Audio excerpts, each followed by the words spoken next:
This is a presentation of the Gyro Warning System, or GWS, which has been developed by Smart Avionics in the UK and myself, Mike Goodrich, with some assistance from Jean-Claude Debraya for some aero and rotor dynamic calculations.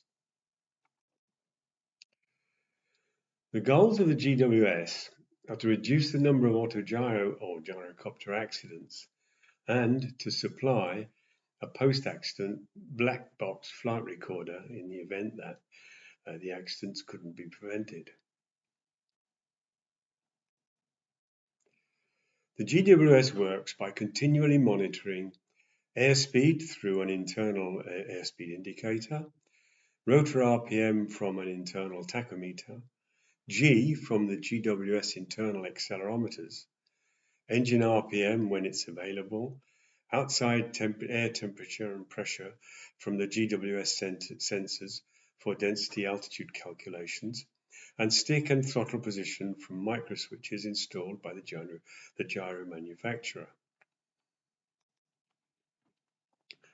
What does the GWS do? Well, it predicts an imminent loss of control.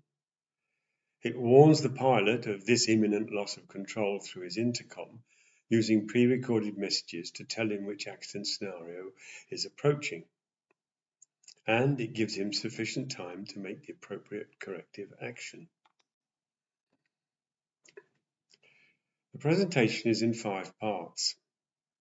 The first part shows some video examples of the accident scenarios which are considered by the GWS. The second part is a description of the GWS operation for each of these scenarios. The third part will then be some examples of the black box output that will be available for post-crash analysis. The fourth part will be a description of the auxiliary functions that are available. And finally, an address to some typical comments and questions that have been made during the GWS development. Part 1. Here are some video examples of the accident scenarios that the GWS considers. We've considered that there are 3 classic autogyro accidents and 1 potentially new one that the GWS can detect. The first one we're going to look at is flapping or blade sailing during takeoff or after landing, usually followed by a rollover. In this first accident, we understand that the pilot was pressurized to expedite the takeoff and probably accelerated with the stick forward or neutral and pulled the stick back when reaching his takeoff speed.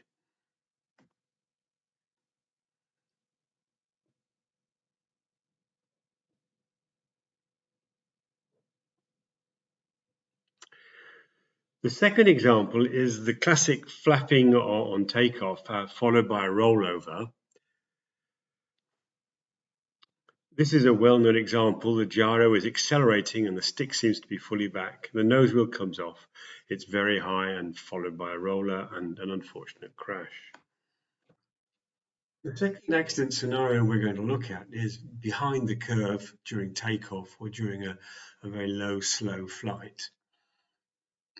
These examples are very typical, and you'll see the gyro flying very slow with a very high nose attitude, and the crash really occurs because the pilot simply didn't lower the nose to increase speed and froze with the stick back.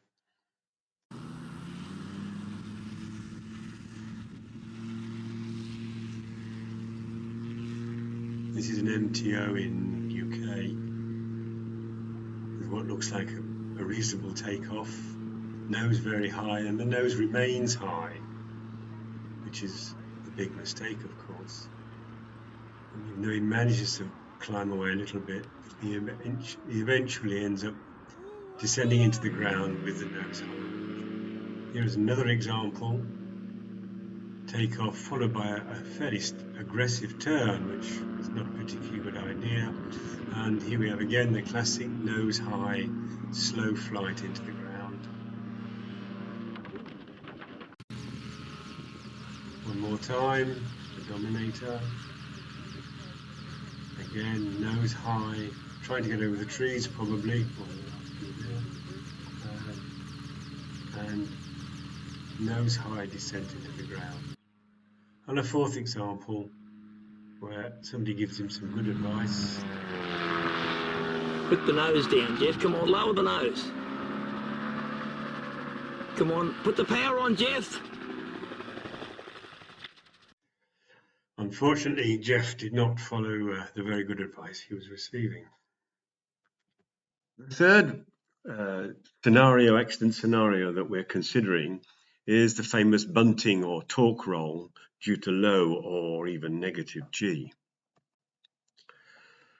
Here we have a well-known unfortunate accident in Japan, a high-speed pass followed by a pull-up and a push, low G, probably a torque roll as well, and an unfortunate crash. Here is another example, this time during an air race in the Middle East. The pilot apparently lost his helmet during a steep turn at full power, and there was obviously some sort of push to generate a low G, and with full power, a torque roll and an unfortunate crash into the water. This pilot didn't survive, unfortunately.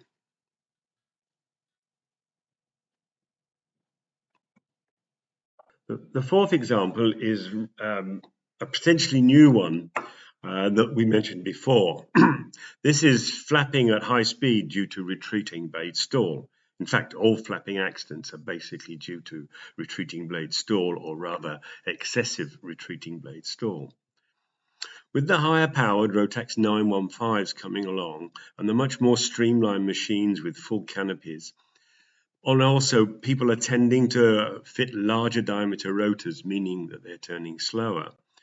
All this means that now there is the potential for gyros to go fast enough to cause retreating blade stall during high-speed flight. This will be discussed later in the presentation. The first scenario we're going to look at is blade flapping or blade sailing. Now, flapping during takeoff or after landing, we have 5 main causes. The first is takeoff with a low rotor RPM, where the pilot simply hasn't increased the pre-rotation RPM high enough, or has landed and let the rotor RPM decay to too low a value before starting a second takeoff. The second cause is a takeoff with the stick forwards, where the pilot, often an ex-fixed wing pilot, reverts to muscle memory and either leaves the stick forwards or brings it to the neutral position during the takeoff acceleration. He then pulls the stick back at what he considers as his rotational speed or rotate speed, and because the rotor RPM hasn't increased, he flaps his rotor. The third cause is a crosswind takeoff. A lot of pilots, especially fixed-wing pilots, tend to put the stick into wind during a crosswind takeoff. This is not a recommended technique for gyros because if you put the stick into wind, especially with a strong crosswind, the rotor will not accelerate as rapidly as it usually does.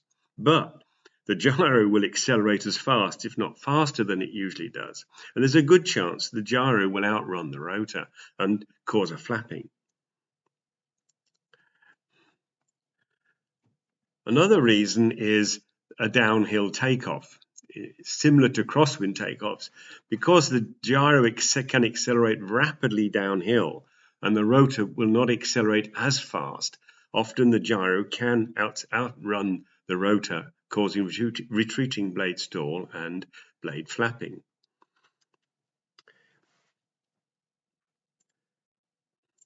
The fifth cause is high-speed taxiing after landing. This is fairly common and well known. Gyros usually have a very short landing run, and pilots are often tempted to expedite their taxiing to the next turnoff. This results in a fairly high airspeed as the rotor is slowing down until the retreating blade stall occurs and causes a severe blade flap and sometimes even a rollover. We're now going to show you some examples of the GWS actually working in our test gyro. The first example will be a takeoff with a low rotor RPM. This is our test gyro, and you can see that the pre-rotator is manual. It's this lever here. The pre-rotation tacho is here. The rotor tacho is here. And this device here is actually measuring the flapping angle in real time. So this will be a pre-rotation to 150 RPM and an attempt at a takeoff. So it'll be 140 RPM, 140, 150. Stick back, full throttle. Flapping risk. Now you can see here that the flapping angle got to about 4 or 5 degrees. On this particular gyro, the limit, the flapping stop, is set at 8 degrees. So whilst this doesn't seem very critical, what you must realize is that after the flapping angle reaches about 4 or 5 degrees, the increase in flapping angle then becomes exponential, and it increases very, very rapidly. Flapping, flapping, flapping. So you then heard 2 alarms. The first alarm was flapping risk, which is advising you that you're at risk of flapping. And the second alarm, flapping, flapping, flapping, is really telling you that you must take the corrective action that's applicable. You probably have after that about 2 or 3 seconds before the rotor will actually flap. The second video is the takeoff with the stick forwards. So we'll pre-rotate to 200 RPM, which is correct, but we're going to take off with the stick forwards.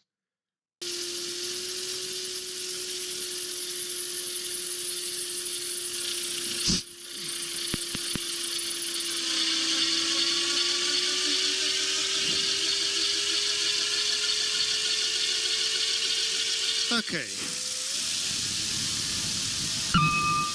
Flapping risk.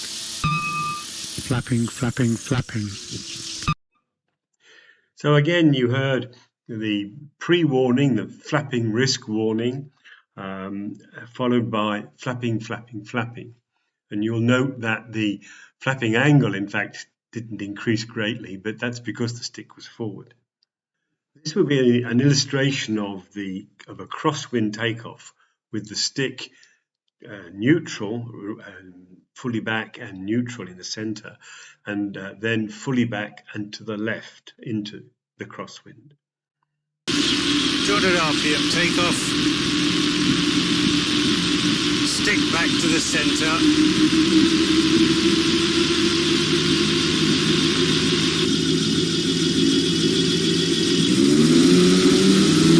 And with a crosswind.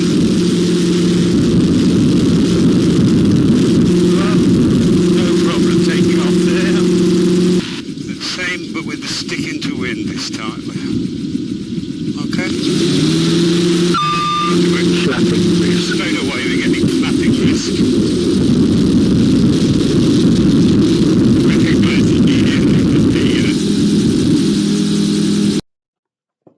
What you could see with the second takeoff, the rotor RPM just didn't accelerate fast enough, and the GWS quickly picked up and predicted a flapping risk.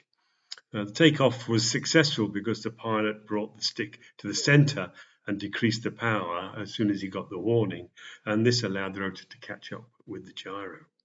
As already explained, we don't have any videos for the downhill takeoff or the high-speed taxiing flapping, but again the GWS uses the same algorithms and would give an adequate warning.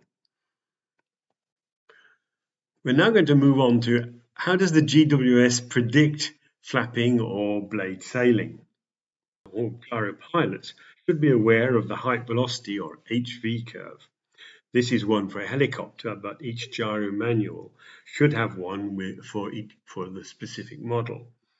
Basically, there are zones, in this case they are red, where a combination of airspeed and height is such that if you are in this zone, so you are low airspeed, 30 knots in this case, and say 200 feet, in the case of a helicopter, you haven't got enough height to recover, to enter into auto rotation and recover airspeed in the event of an engine failure. Now, for the GWS, what we've developed is what we call the RV curve, which is airspeed. In this case, on this axis, you have airspeed in kilometers an hour against rotor RPM on the vertical axis, so 0, 200, 400 RPM. Now, these two lines, the solid line and the dotted line, represent the limit between the safe area and the flapping area. And the solid line represents the limit between safe and flapping when the stick is fully back or the rotor disc is fully back. And the dotted line represents the limit between the safe zone and the flapping zone when the stick is fully forward or the disc is virtually flat.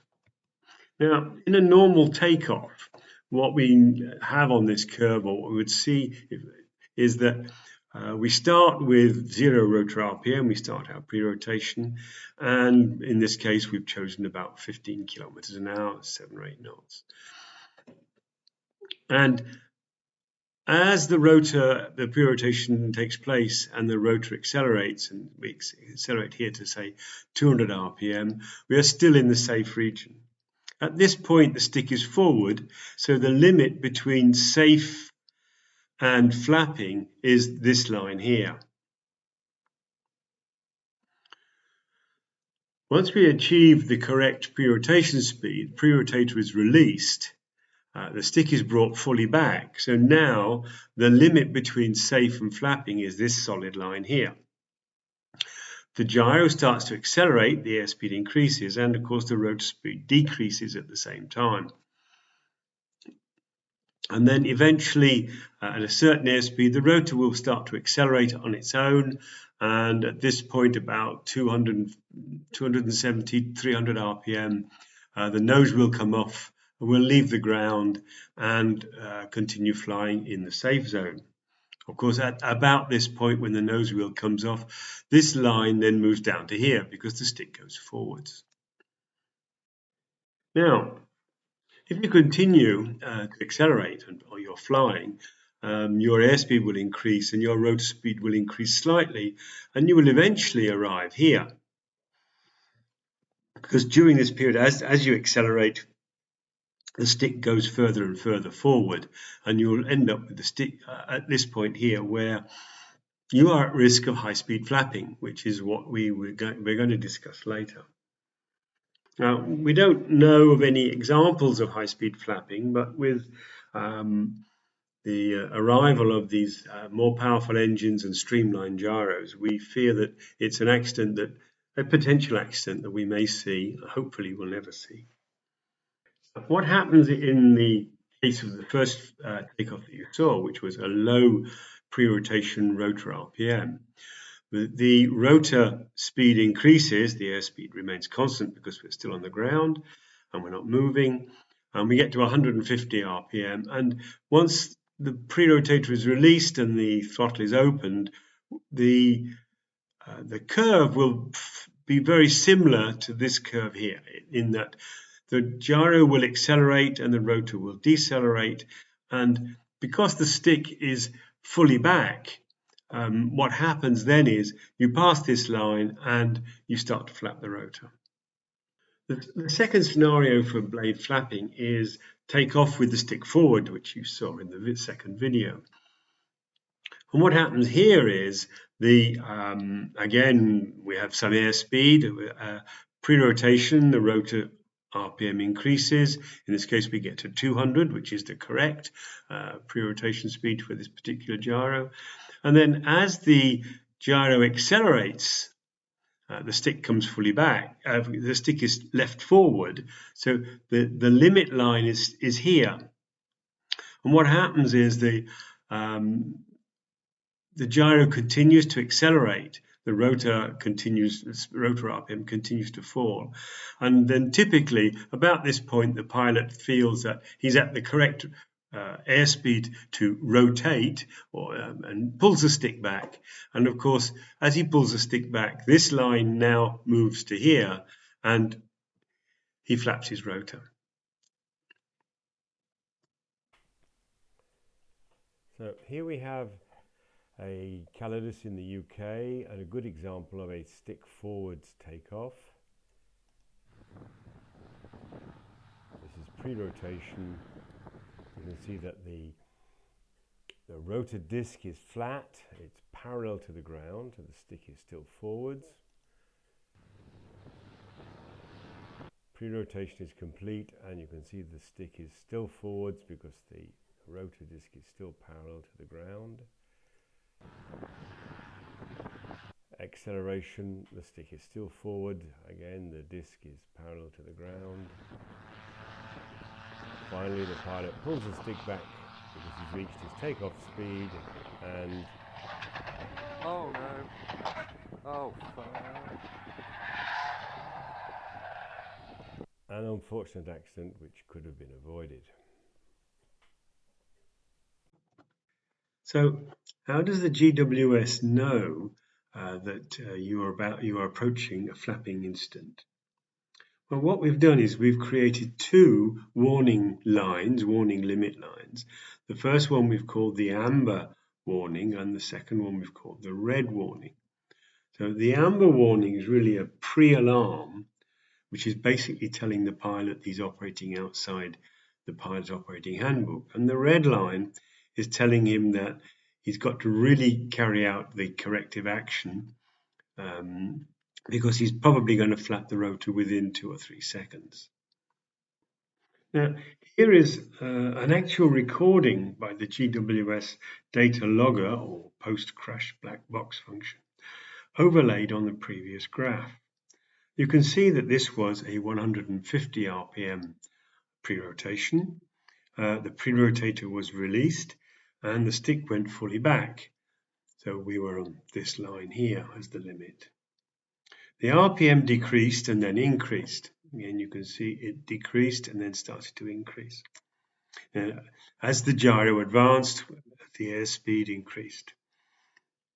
These variations are due to the sensitivity of the inbuilt airspeed indicator within the GWS.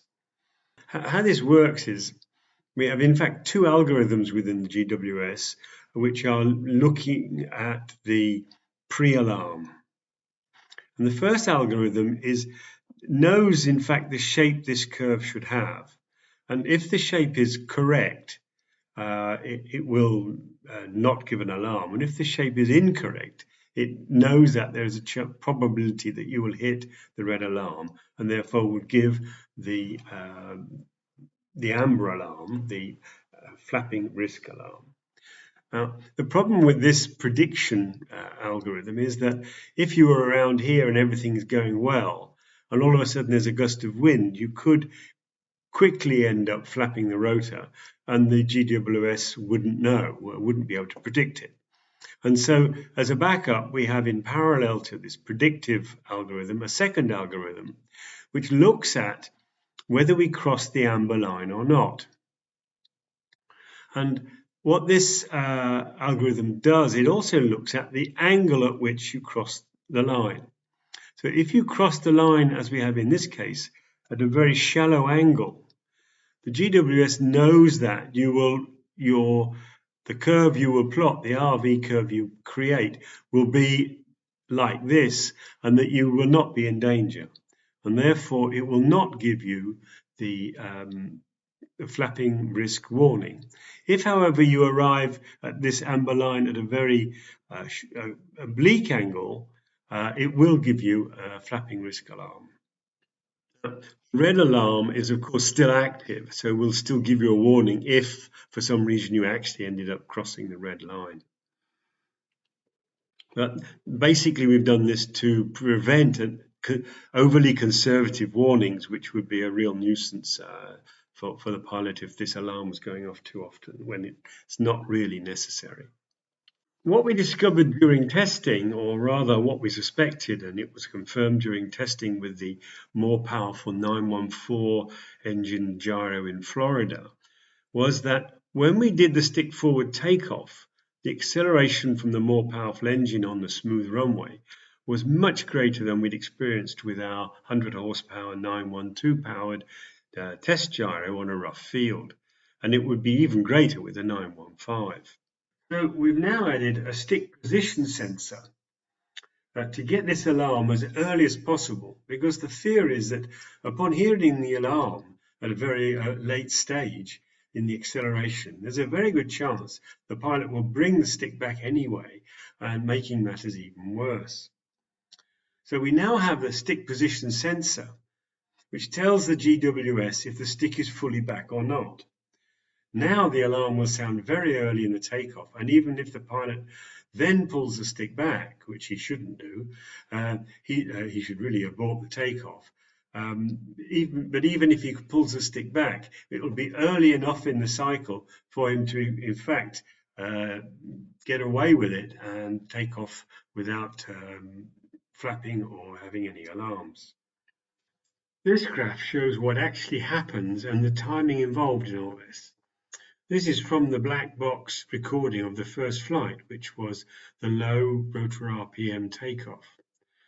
First, let's look at this graph. This is time, 0, 10, 20, 30 seconds. And this axis, the vertical axis, is rotor RPM, 0 to 400, airspeed, basically 0 to 150, 100G, which is this line here. Obviously, if we had G, it would be a very, very low value. We wouldn't be able to see it.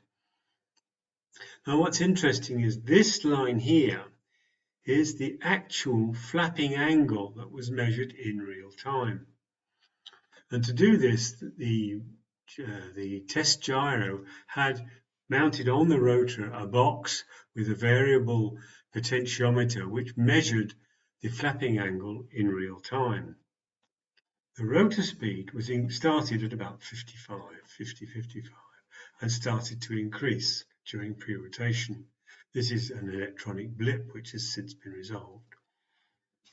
And you can see that the rotor RPM continues to about 150 RPM, where the pre-rotator is released and the rotor RPM starts to descend. At this point, you can see that the airspeed starts to increase. And the flapping angle indicates here that the rotor has been brought back rapidly. And this is not so much flapping, more as the trying to hit the rotor with the flapping stop due to the rapid movement of the stick. And you can see that the flapping angle is less than 1 degree, 1 degree being this line here. And this is because the stick is fully forward and the rotor is flat. So, as we said, the pre-rotator is released, the airspeed starts to increase, the stick is brought fully back, the rotor speed decreases and then starts to increase. Now, the first thing you notice is these red triangles, which are one on top of the other, which are again read off this axis here, and these are the different the states of the different alarms.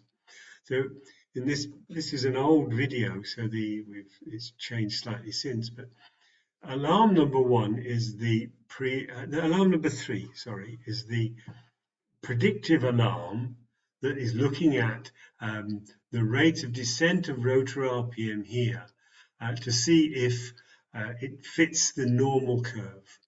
And you can see that the first alarm that comes on is this predicted algorithm alarm, which gives the warning flapping risk. And this alarm is then rapidly overtaken by the second alarm, which is the alarm because we're crossing the amber line. So we're now at this point here. Rapidly followed by the third alarm, which is the flapping, which is the red alarm, which means in this particular takeoff, this graph here is not a representation of that takeoff. It was another one. But in this particular case, the line would have actually crossed the red line and we got this red alarm. And so what you can see then is that obviously the pilot closed the throttle because the airspeed starts to fall, the rotor speed starts to fall, there's a little bit of lag, and as the rotor speed and airspeed falls, you pass again through the amber line, so we get this alarm here through the amber line, and the airspeed falls and the rotor speed falls, and in this case the takeoff was aborted.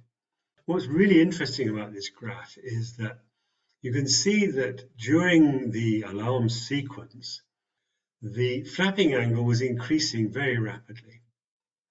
And as I explained, the flapping stops on this particular rotor were set at 8 degrees, and we would have hit 8 degrees about this point. And so from the moment that the pre-rotator was released to the moment that we would have hit the stops if we'd have carried on is about 6 to 7 seconds, which is a very short time indeed. So all this is happening very, very fast. Here is the recording of the second takeoff, which was the stick forwards takeoff. This was recorded at another moment, and unfortunately Excel gave us different colored graphs. So here we have again time in seconds, 25, 30, 35, 40, and on the vertical axis, rotor RPM, airspeed, and G. The rotor RPM in this case is the red line, so it's here, and you can see that we started at about 200 RPM. Well, we started earlier, but passing through 200 RPM to about 205 RPM, the pre-rotator was released at this point. The airspeed starts to increase, so the throttle is open, and during this period, after 3 seconds, we get the first alarm, which is the predictive alarm giving the warning flapping risk. This is rapidly overtaken by the second algorithm giving the same alarm of flapping risk, same audio warning. So you can see that the GWS has detected that the curve is not the right shape and has given the predictive alarm about here. We've crossed the amber line at a sufficiently oblique angle to set off the second algorithm, rapidly followed by crossing the red alarm, which is flapping, flapping, flapping. Now you can see that at this point the airspeed starts to decrease. So obviously the throttle was closed at this point. And as the rotor speed descended and the airspeed descended, at this moment we in fact crossed again the amber line and we had the amber warning. So the flapping angle here is the blue line, which is read off this scale here on the right. And you can see that in fact the flapping angle never got above 3 degrees, which was not a problem. But this is because the stick was forward. So the safe area in this area here was above this line here because the stick was still forward. But what's clear to say, easy to say, is that had the stick been brought back at this moment, this line rapidly becomes this line, and we would have had a flapping accident. Now, here we have a flight made at a much later stage in development when the GWS was also recording engine RPM. So again, we have time on this horizontal scale, and on this vertical scale, once again, rotor RPM, 100 times G, airspeed, and this black line is an internal calculation. On the right-hand scale, we have engine RPM divided by 1,000, so 1,000, 2,000, 3,000, etc. And the red line being a calculated RPM line, which is used for internal calculations. So here you can see that the engine RPM was about 1,500, 1,600. The G was 100 or 1. The rotor RPM is decreasing, so obviously we've just come in and landed at this point. And at this point in time, the engine RPM is increased to full power, which in this case is about 5,400. the gyro starts to accelerate, and immediately we start to get alarms. Now, this is a later revision of the software, and alarm number 1 in this case is the predictive alarm that we discussed. Okay. So the predictive alarm came on, giving the flapping risk warning, the amber alarm, if you wish, followed rapidly by alarm number 2, which was the amber alarm. We're crossing the amber line on the graph that we showed before, rapidly followed by flapping, the red alarm. Now, the pilot in this case, immediately when he got the red alarm, the flapping, he closed the throttle and the engine RPM descends back to idle. The rotor RPM continues to rise, basically because the stick is still fully back at this point, and the airspeed is decreasing. And this is a question really more of inertia. And you can see then that the rotor RPM just descends. We are at zero airspeed. This is in fact there's a grey line here, which is the height above the airfield, and you can see we're still on the ground here. And so at this point, the pilot increased the power a little bit. He came up to 3,000 RPM and rapidly brought it back down to about 2,100, 200. The rotor RPM continued to descend, and he let it descend all the way down to this point here, which must be about 130 RPM, which is fairly low. In fact, it's very low. But it increased the power now to 3,500, and the airspeed started to increase slowly. And as the airspeed increased, the rotor speed started to increase. The pilot saw that the rotor speed was increasing, and he increased the RPM to 4,000 RPM. The gyro continued to accelerate slowly. The rotor RPM increased, and when he passed 200 RPM, he increased the power to virtually full power. So the airspeed started to increase a little bit more rapidly. You can see the slope of the curve a little bit more. Rotor speed increased. We passed 250, 270 here. And at this point, the nose wheel came off the ground. You can see the airspeed stabilized because there's this sudden increase in drag as the disc comes back a little bit further. The rotor speeding continued to increase to above 300, 350. Airspeed increased. And at this point, you can see we actually left the ground. So once we arrived at 350 RPM, the gyro actually left the ground. Now, the interesting thing about all this is that during this period, there are no alarms.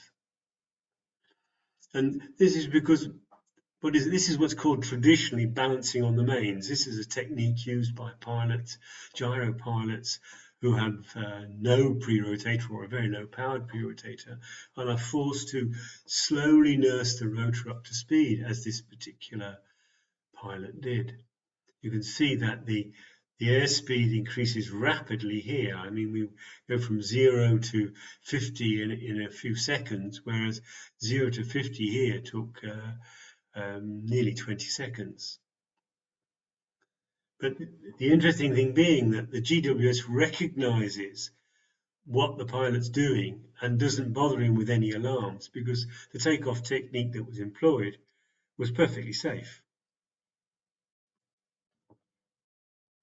Second accident scenario that we look at is behind the curve. Again, all gyro pilots should know this curve. It's the airspeed against power curve. So here we have on the horizontal axis airspeed, and on the vertical axis the power required.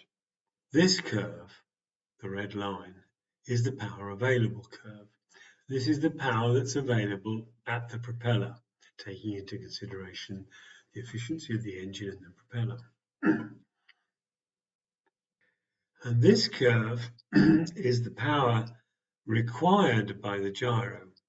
This curve, the yellow curve, is actually made up of two curves.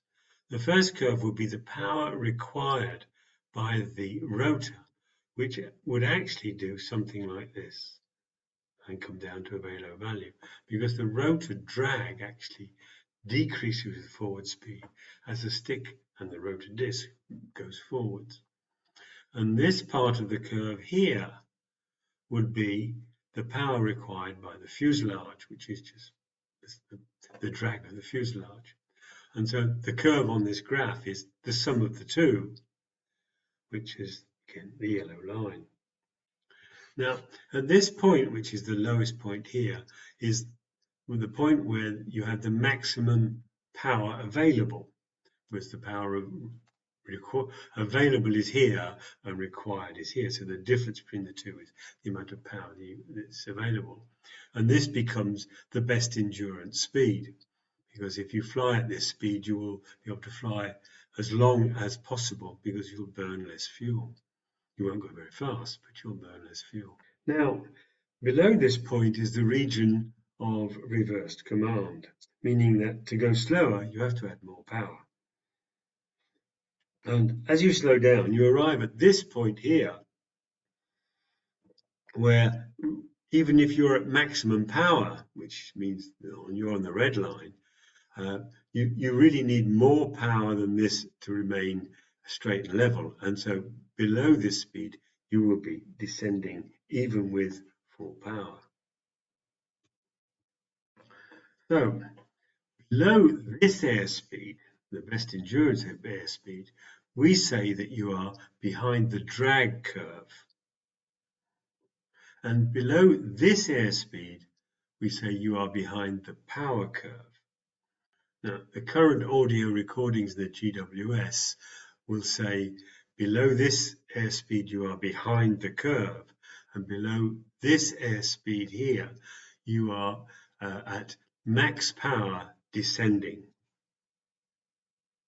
This is to avoid confusion, because behind the drag curve, behind the power curve are two similar expressions. Here are two videos demonstrating the GWS behind the curve alarms. The first being a behind the drag curve takeoff.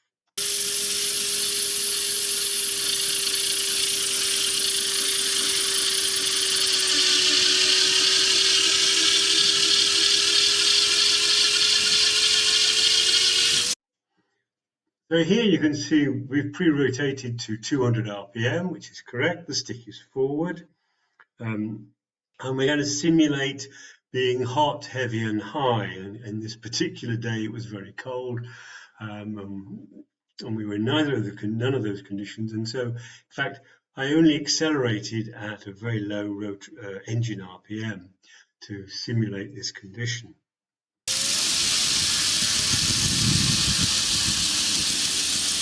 There we go. Very slow, long takeoff. Pulling up. Behind the curve. Behind the curve. Behind the curve. So here you can see the airspeed obviously is falling rapidly. The nose is very high.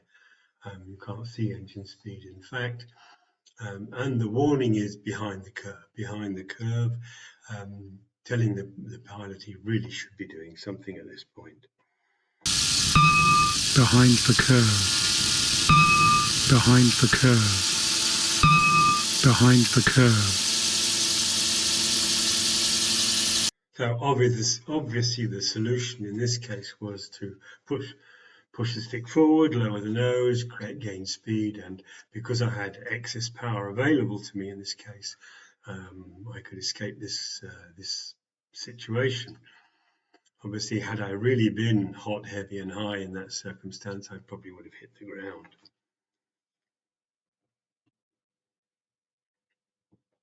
Here is an example of behind the curve on finals, and it illustrates what happens in a classic low-level, low-speed crash.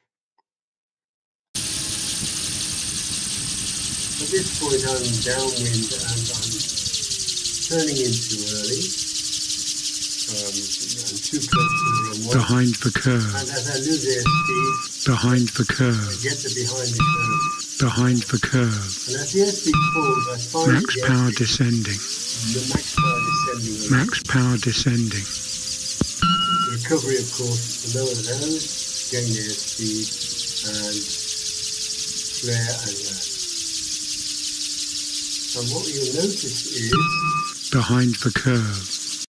what you've noticed there is that as you flare to land, you obviously fly behind the curve, otherwise you'd never land. And so you get this last warning just before landing of behind the curve.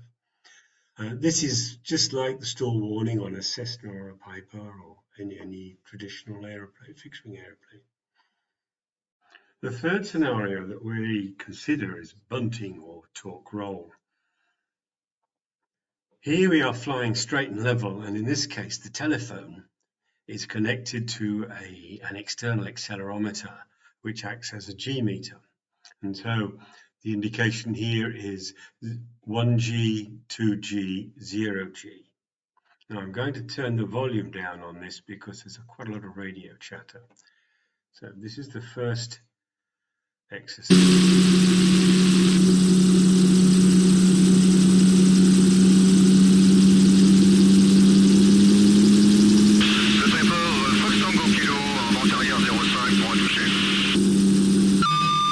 Low G bunting risk. So you can see there that I descended to increase airspeed.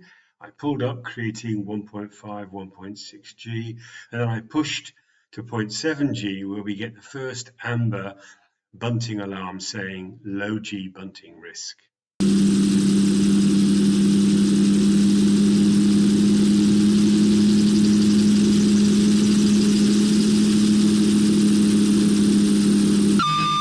Low G bunting risk. So in this case, I pulled up to about 1.9 G maximum, followed by a push where we got down to 0.6 G for a very short period of time. We get the low G bunting alarm, amber bunting alarm, and even though the low G red alarm is set at 0.65 G, there was no alarm because the GWS algorithm is monitoring the time spent at this value and the rate of decay of rotor RPM to ensure that it's not predicted to go below the minimum recoverable RPM.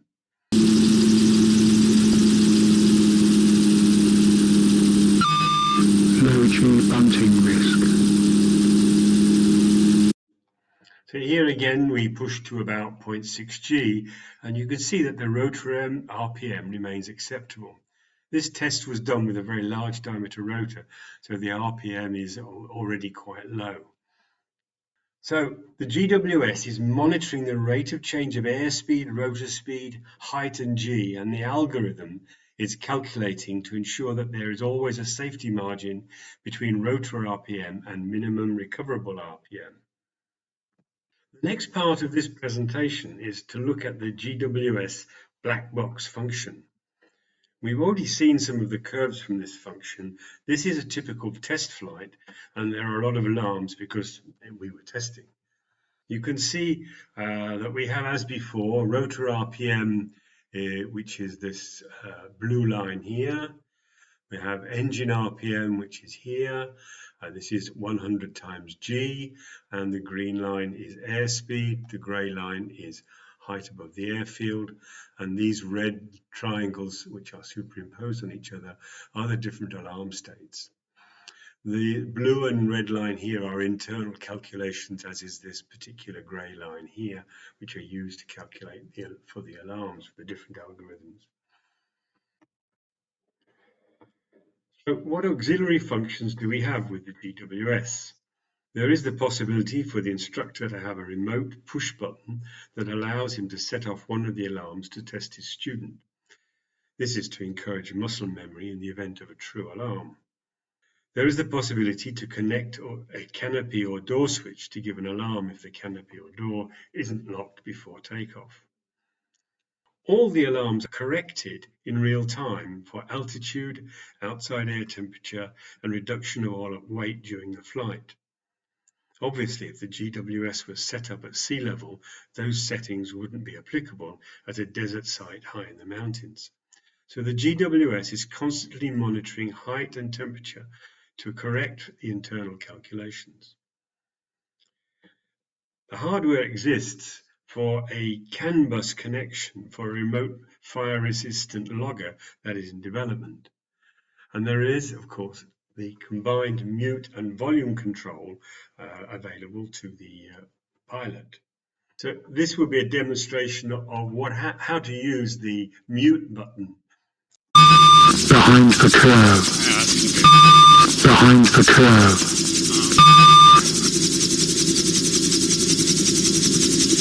So you can see here that we were getting a constant behind the curve alarm, which would be quite annoying if you were deliberately flying behind the curve. And so all the pilot did was press this volume control button, and that mutes the alarm for 20 seconds, unless it's overridden by another alarm. Well, the RPM doesn't seem to be going any lower.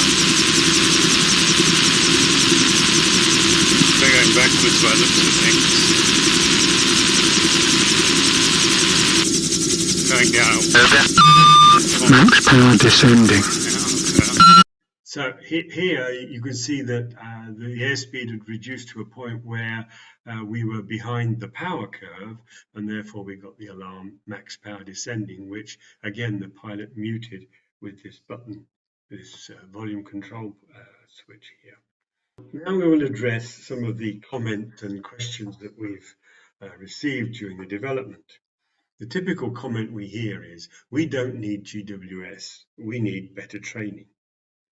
Well, we agree that the fundamental problem really is training, but we would change the wording slightly to say that we wouldn't need the GWS if we had better training, and we haven't. So until the problem of training has been resolved, the GWS is a pretty good band-aid. I would also make the point that the best trained and regularly tested pilots in the world fly for major airlines and air forces, and they all have alarm systems similar to the GWS. So what's good for them should be good for us. Another comment is that the warning should tell the pilot what to do and not what's wrong.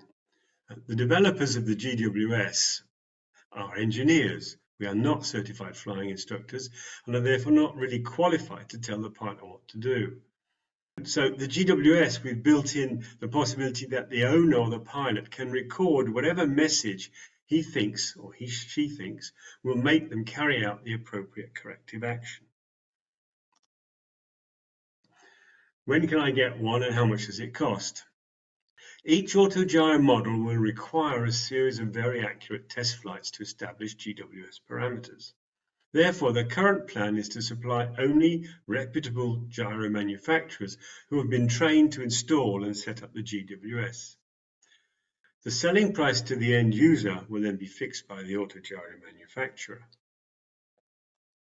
Lastly, the conclusion. The GWS is a proactive insurance compared to the traditional reactive insurance. The traditional insurance you pay each year, and it only works if you have an accident. And when you hopefully recover enough money to repair or replace your damaged gyro, you can be sure that your next year's insurance will be even more expensive. The GWS is proactive in the sense that it prevents you from having an accident in the first place. And every time it goes off, it saves you money, and you only buy it once. Thank you for your time and attention.